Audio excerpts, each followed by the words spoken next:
Hi all, welcome to competitive cracker. ഞാൻ അഖില വിപിൻ.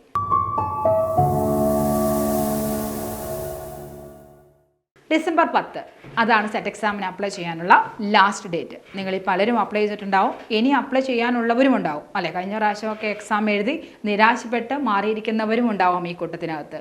നിരാശയൊന്നും വേണ്ട, കാരണം ആദ്യത്തെ തവണ തന്നെ എക്സാം എഴുതി കിട്ടുക എന്ന് പറയുന്നത് വളരെ അപൂർവമായിട്ട് നടക്കുന്ന ഒരു കാര്യമാണ്. 3-4 തവണയൊക്കെ എക്സാം എഴുതി പാസ്സായിട്ടുള്ളവരാണ് മിക്കവാറും ആൾക്കാരെന്ന് പറയുന്നത് അല്ലേ.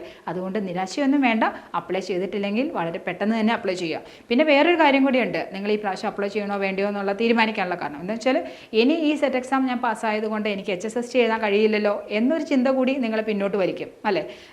ഇനി ദൈവം അനുഗ്രഹിച്ചോ ഇല്ലെങ്കിൽ നിങ്ങളുടെ ഒരു ഭാഗ്യം പോലെ സെറ്റ് എക്സാമിൻ്റെ റിസൾട്ട് വന്നതിന് ശേഷമാണ് നോട്ടിഫിക്കേഷൻ വരുന്നതെങ്കിലോ അല്ലേ. PSCയുടെ കാര്യമായതുകൊണ്ട് നമുക്കൊന്നും പറയാൻ പറ്റില്ല. ഇലക്ഷനൊക്കെ വരുന്നത് കൊണ്ട് വേണമെങ്കിൽ ആ നോട്ടിഫിക്കേഷൻ ഡേറ്റ് എന്ന് പറയുന്നത് ചിലപ്പോൾ കുറച്ചും കൂടെ മുന്നിലോട്ട് പോകാം. അപ്പോഴേക്ക് നിങ്ങളുടെ എക്സാം കഴിയും. എക്സാം കഴിഞ്ഞ് കഴിഞ്ഞാൽ പിന്നെ സെറ്റ് എക്സാമിൻ്റെ റിസൾട്ട് വരാൻ ഒരു HSST നോട്ടിഫിക്കേഷൻ വരുന്നതിന് മുമ്പാണ് നിങ്ങളുടെ എക്സാം നടക്കുന്നതെങ്കിൽ തീർച്ചയായിട്ടും ആ നോട്ടിഫിക്കേഷന് മുമ്പ് തീർച്ചയായിട്ടും നിങ്ങളുടെ റിസൾട്ട് പബ്ലിഷ് ചെയ്തിട്ടുണ്ടാവും അല്ലേ. ആരുടെയും ഒരു ചാൻസ് നഷ്ടപ്പെടുത്താനായിട്ട് ആരും സമ്മതിക്കില്ലല്ലോ. അതുകൊണ്ട് തന്നെ ഞാൻ പറയുന്നു, ആരെങ്കിലും അപ്ലൈ ചെയ്യാതെ മാറി നിന്നിട്ടുണ്ടെങ്കിൽ അല്ലെങ്കിൽ നിരാശപ്പെട്ടിരിക്കുന്നുണ്ടെങ്കിൽ നിങ്ങൾ തീർച്ചയായിട്ടും ഈ എക്സാമിന് തന്നെ അപ്ലൈ ചെയ്യണം.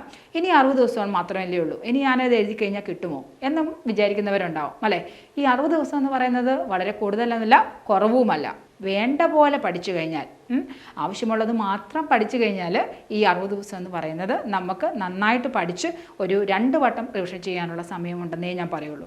നിങ്ങൾക്കൊരു 5 മണിക്കൂർ ഇല്ലെങ്കിൽ വേണ്ട, 5 മണിക്കൂർ എന്ന് പറയുന്നത് അത്യാവശ്യം നന്നായിട്ട് പഠിക്കാൻ എന്ന് വെച്ചാൽ ഒരു 3-4 തവണ റിവിഷനൊക്കെ വേണം എന്നുള്ളവർ തീർച്ചയായിട്ടും 5 മണിക്കൂർ കുറവ് ഒരു സ്റ്റഡി ടൈം നിങ്ങൾ എടുക്കുകയേ ചെയ്യരുത്. പക്ഷേ അത്ര സമയം എടുക്കാനില്ല, ഞാൻ എവിടെയെങ്കിലും വർക്ക് ചെയ്യുന്നവരാണ്, എനിക്ക് അത്ര സമയം എനിക്ക് അതിന് വേണ്ടിയിട്ട് സ്പെൻഡ് ചെയ്യാനില്ല എന്നാണെങ്കിൽ 4 മണിക്കൂറെങ്കിലും എടുക്കാനുണ്ടാവുമല്ലോ. എന്തായാലും സെറ്റ് എക്സാം ക്ലിയർ ചെയ്യുക എന്ന് പറയുന്നത് ഓടിച്ചെന്ന് എക്സാം എഴുതി പാസ്സാകുന്നതല്ല അല്ലേ. അതിന് പിന്നിൽ ഒരു കുറച്ച് കഷ്ടപ്പാടുണ്ട്. ഈ എക്സാം എഴുതി പാസ്സായവരെല്ലാവരും നന്നായിട്ട് കഷ്ടപ്പെട്ടിട്ട് തന്നെയാണ് എക്സാം എഴുതി പാസ്സായിരിക്കുന്നത്. 4 മണിക്കൂറെങ്കിലും പഠിക്കാൻ നിങ്ങൾ റെഡിയാണെങ്കിൽ എന്താണ് പഠിക്കേണ്ടത്, എങ്ങനെയാണ് പഠിക്കേണ്ടത് എന്ന് പറഞ്ഞു തരാൻ ഞങ്ങളെ കൊണ്ടാവും. CCയിൽ 60 ദിവസത്തെ ക്രാഷ് ബാച്ച് സ്റ്റാർട്ട് ചെയ്തിട്ടുണ്ട്.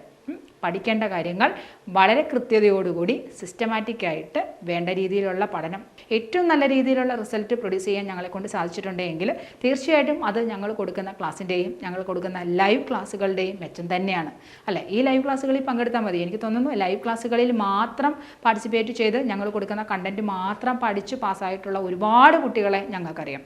അതുകൊണ്ട് ഞാൻ 100% ഉറപ്പോടുകൂടി നിങ്ങളോട് പറയും, ഞങ്ങൾ പറഞ്ഞു തരുന്നത് പോലെ, ഞങ്ങൾ പറയുന്നത് പോലെ പഠിക്കാൻ റെഡിയാണെങ്കിൽ നിങ്ങൾക്ക് ധൈര്യമായിട്ട് ജോയിൻ ചെയ്തോ. അപ്പോൾ ഈ പ്രാവശ്യം സെറ്റ് എക്സാം CCയോടൊപ്പം ആകട്ടെ, വിജയം സുനിശ്ചിതം.